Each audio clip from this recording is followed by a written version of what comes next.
Alors je serais tenté de dire que si on était vraiment malin, c'est de considérer le vendeur comme un client en magasin.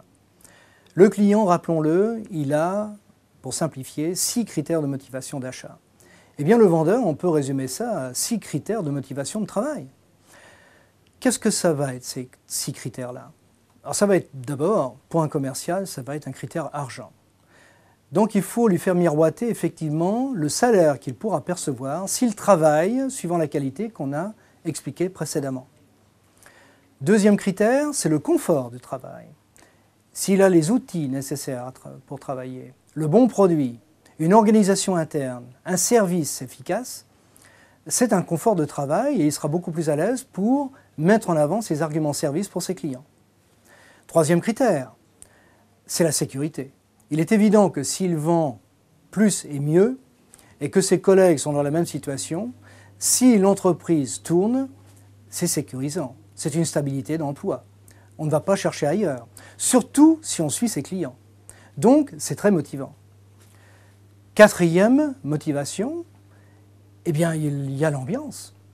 Tout le monde est sympa, il y a le sourire, tout le monde est serviable, ça contribue à une stabilité également, à un confort de travail.